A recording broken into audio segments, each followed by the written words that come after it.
The guru is live.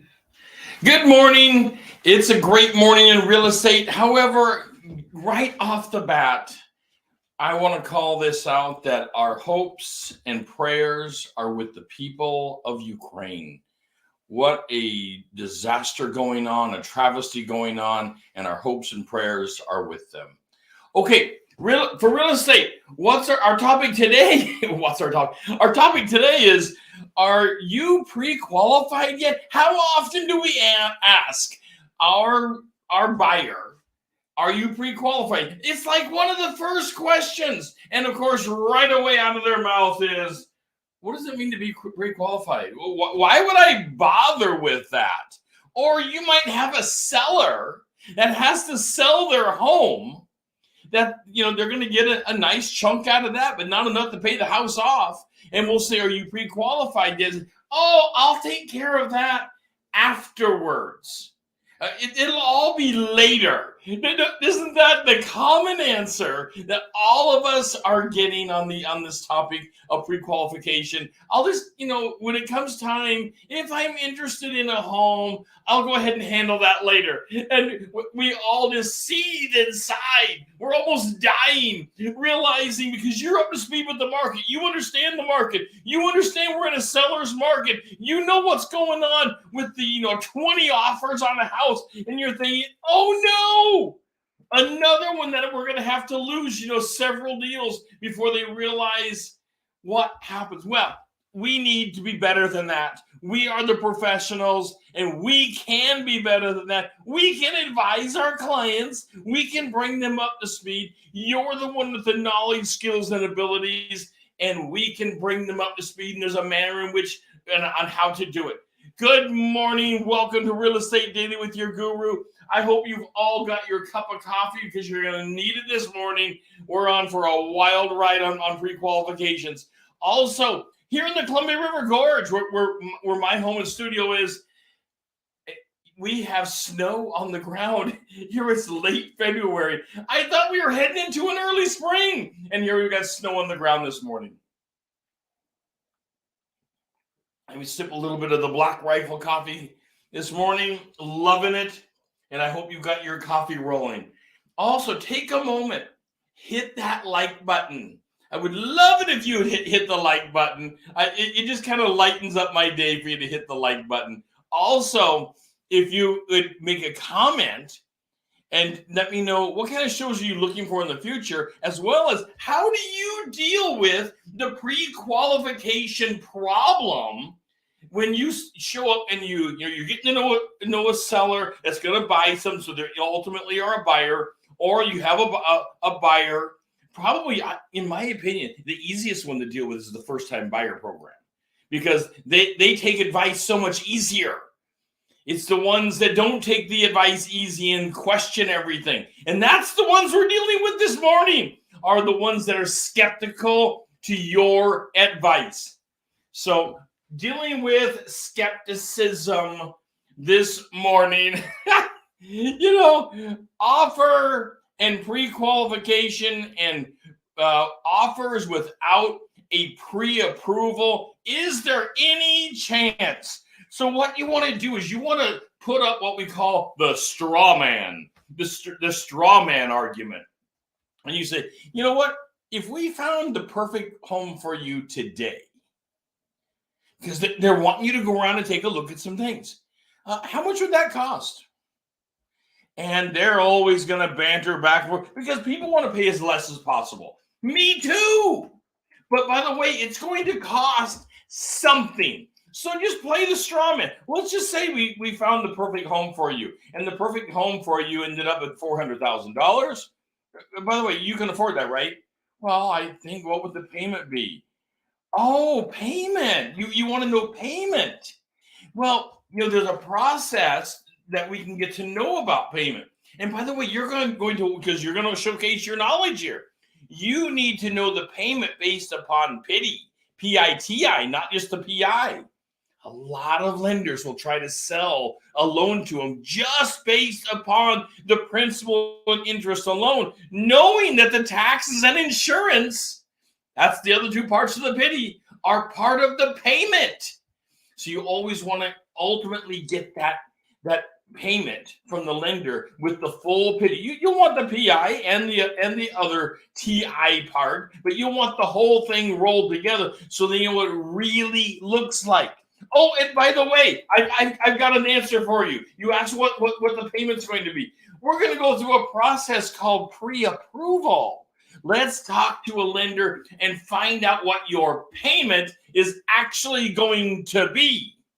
Well, this is beginning to dig under the skin of the question, why get pre-approved? Why get pre-qualified? We begin to dig under the skin because we need to put knowledge in the buyer's hands. It's not just for, see, they always think that the pre-qualification, the pre-approval stuff is all for us because we don't want to show homes to people that are not pre-approved and pre-qualified and all of that stuff. That is absolutely not true. It's absolutely not true. In fact, I've told people, slow down. You probably, after a few homes, do need to make sure that people get pre-approved. That's a good idea. However, what I have seen in the industry is people are willing just to keep showing homes. What we need to do is honor the buyer and bring them up to speed with knowledge and be honest about what's happening when the seller gets an offer in without a pre-approval attached to it. Let me tell you, in a seller's market where they're getting 20 offers on a home, it's dead on arrival. Woo, that's tough. It's dead on arrival. Let me slow down this morning and drink a sip of coffee here. Dead on arrival. This is the conversation that you've got to have with your buyer. You found the perfect home. It's good enough for you to put an offer in. That means you're serious about the home. What happens when the offer arrives and it has no pre-approval? Or I've had people say to me, and I'm sure you as well, and I'd like to hear from you in the comments, oh, I'll get pre-approved as soon as I get the offer. That's a wonderful thing to have happen if you're in a buyer's market.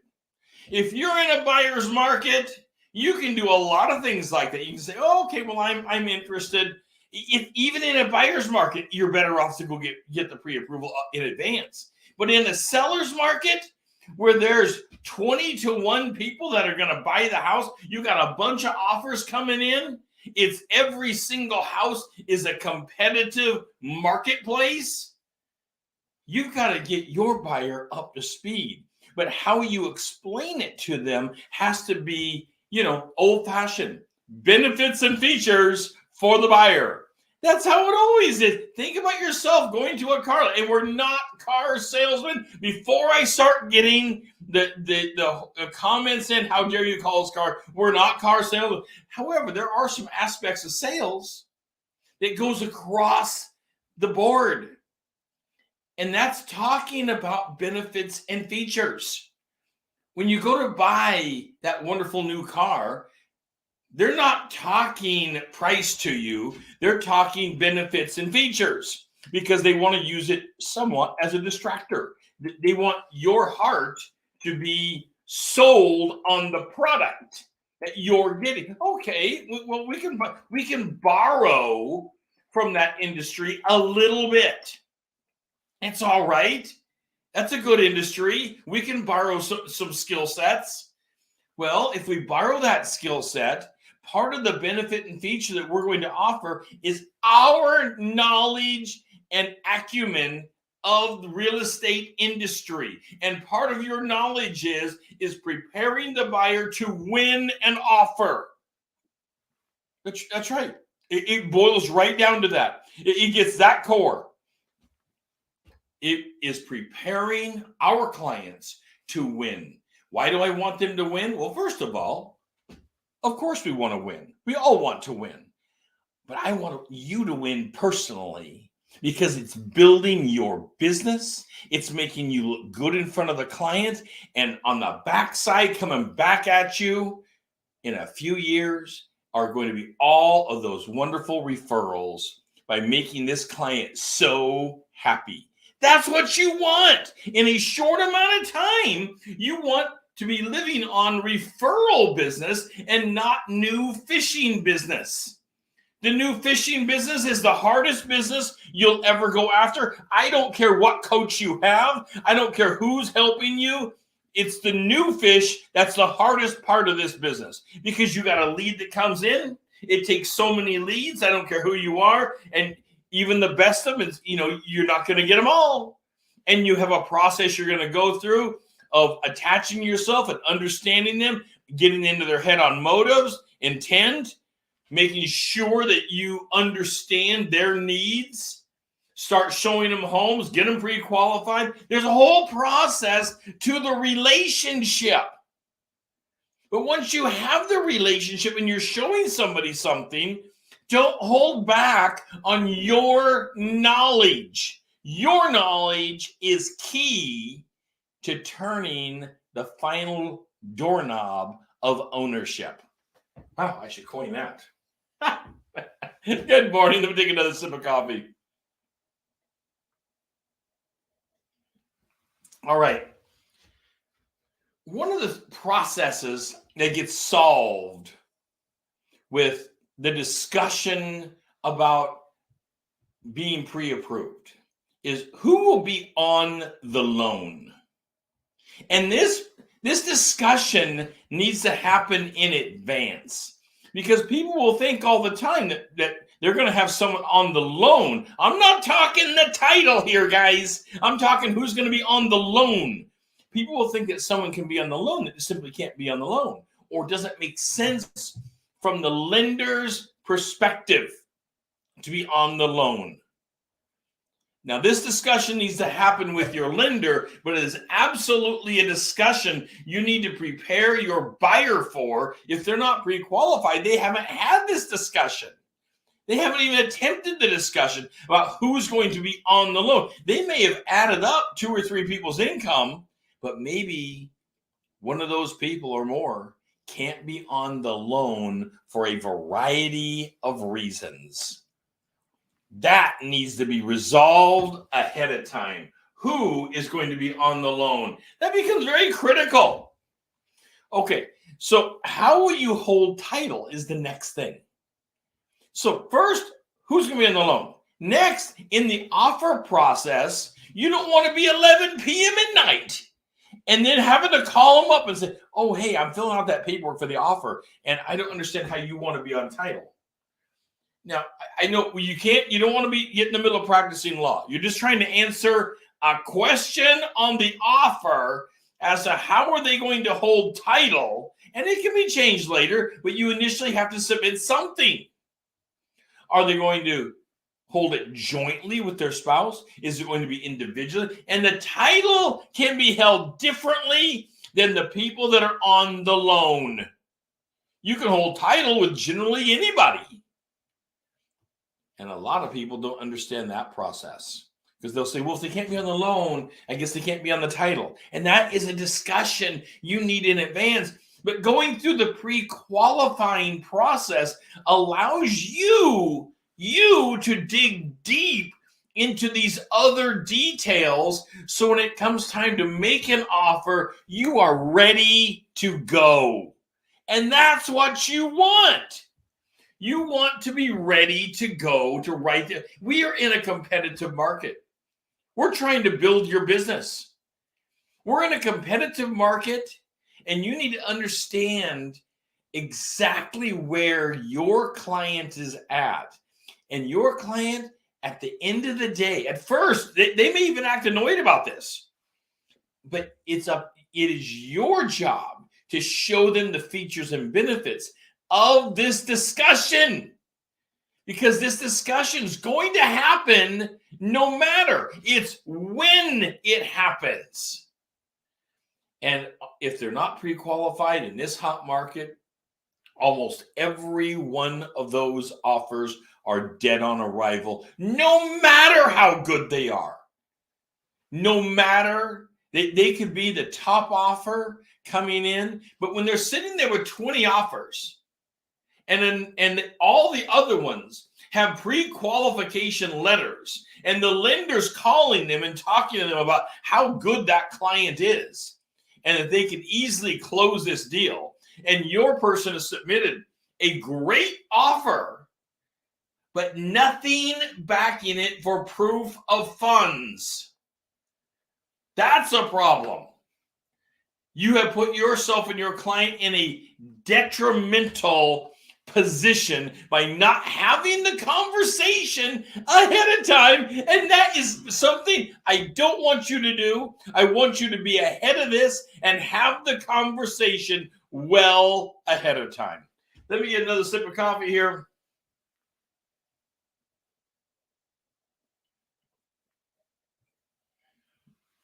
All right.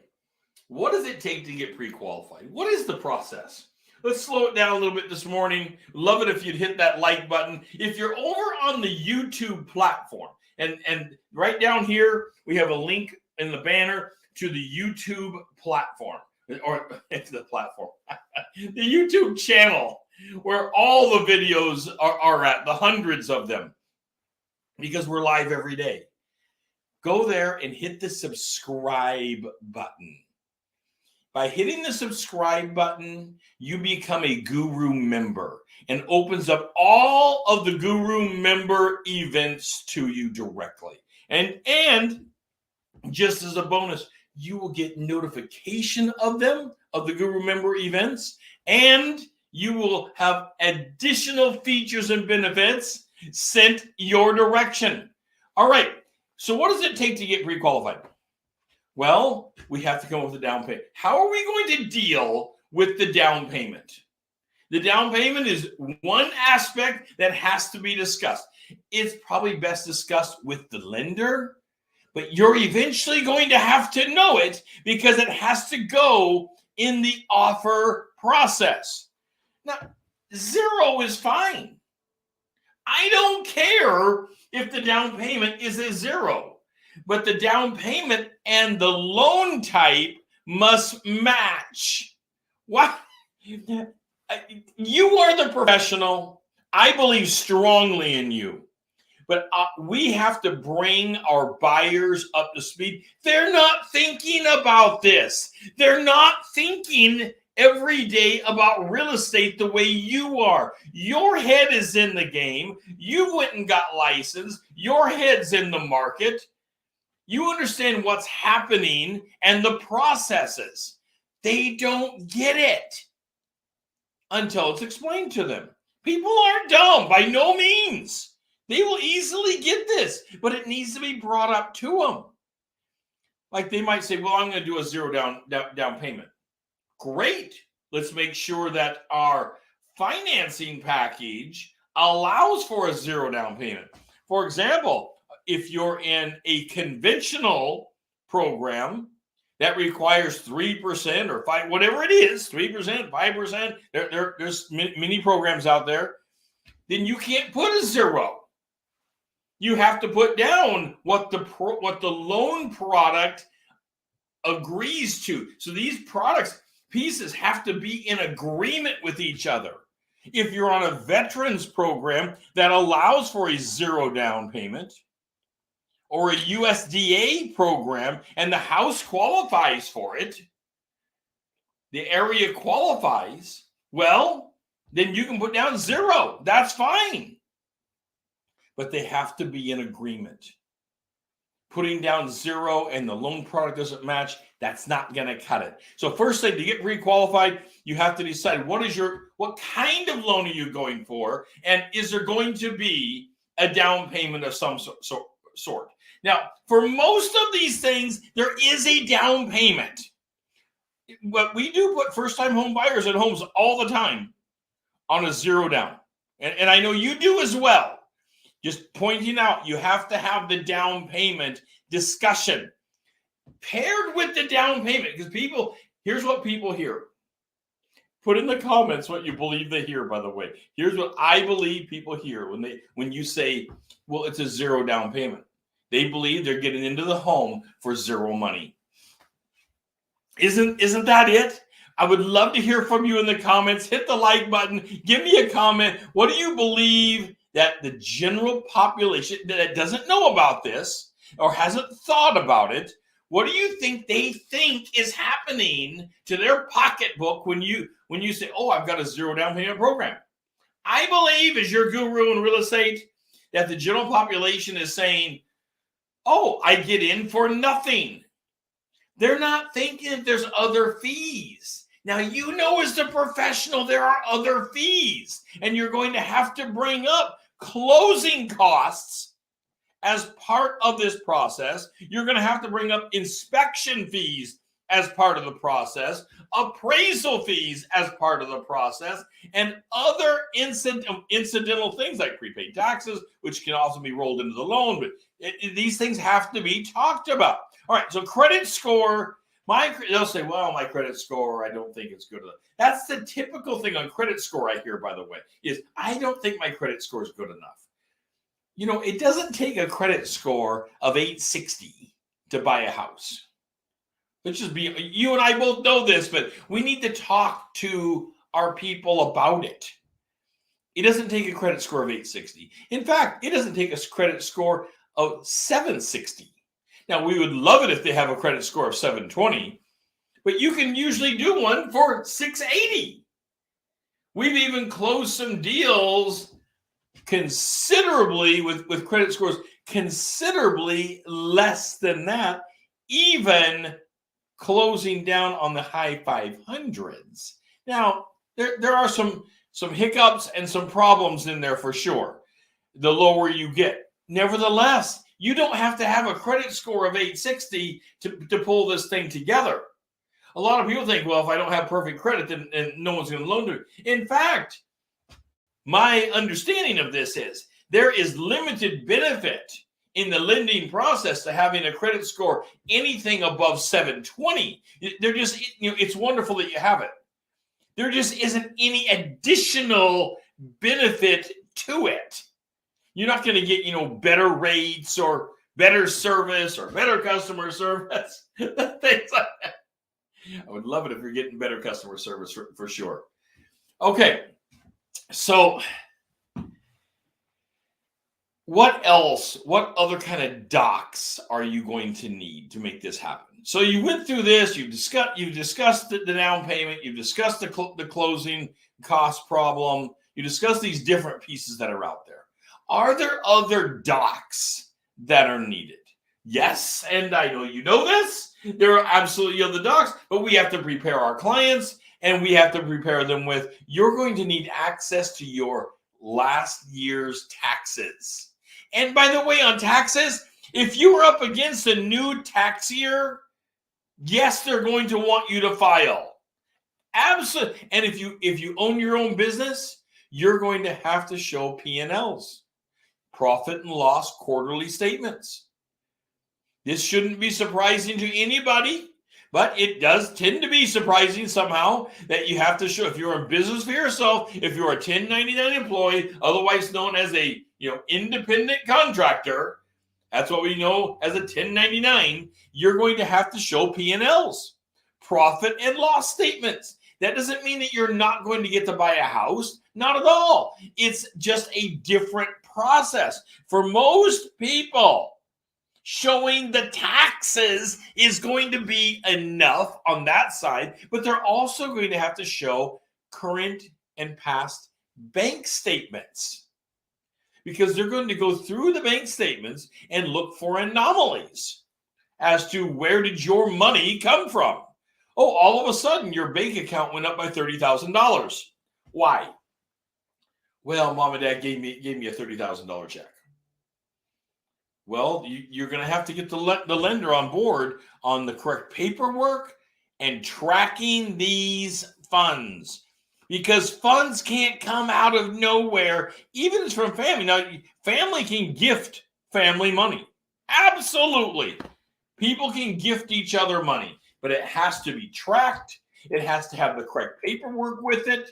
It can't be a loan. If it's a loan, that's a completely different thing. If it's a loan, it's a completely different thing.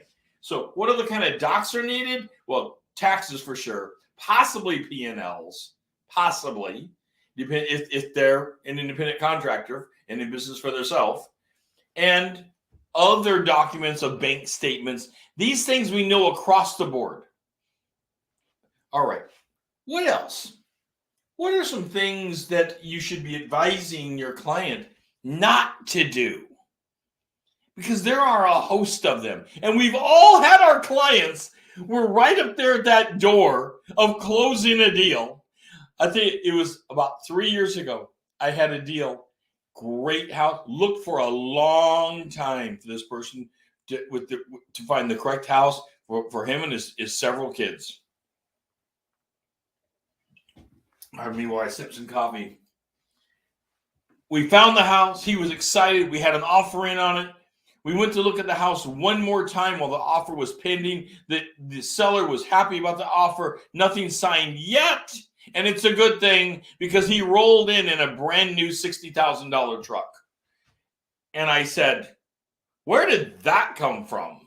That's a beautiful truck. I love it. Love big trucks. But do you own that? Did you own it before? Oh, no.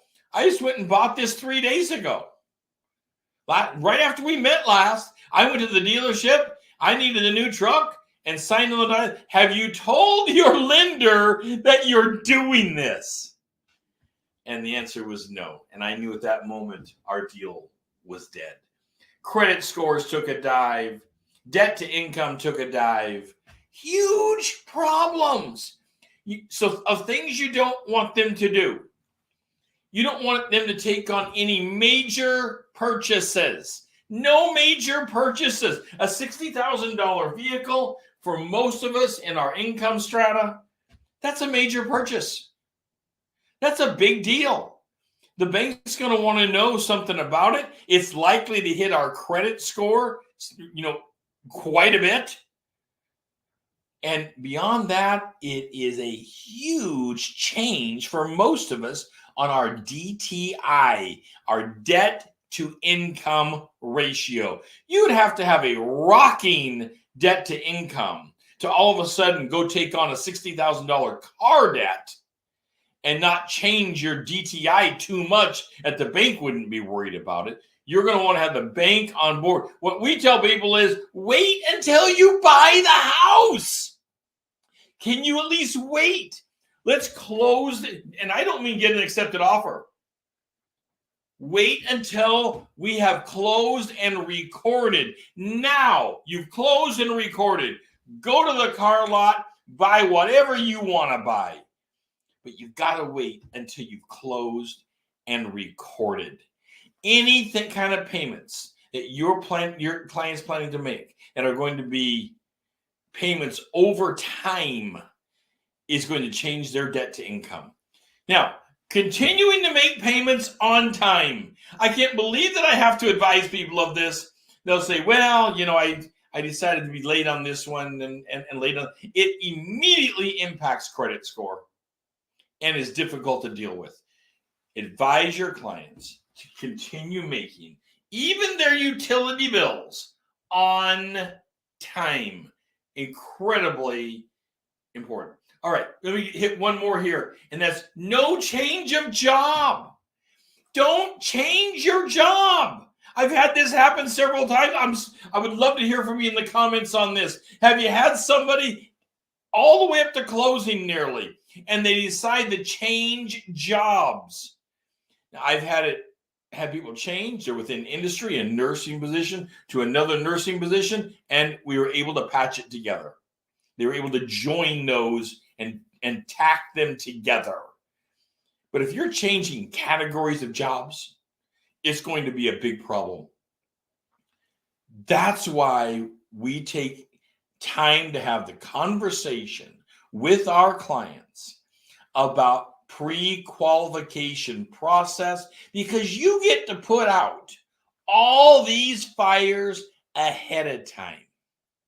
Join us in our coaching programs so we can help you build your business bigger than ever before. We have one-on-one coaching programs.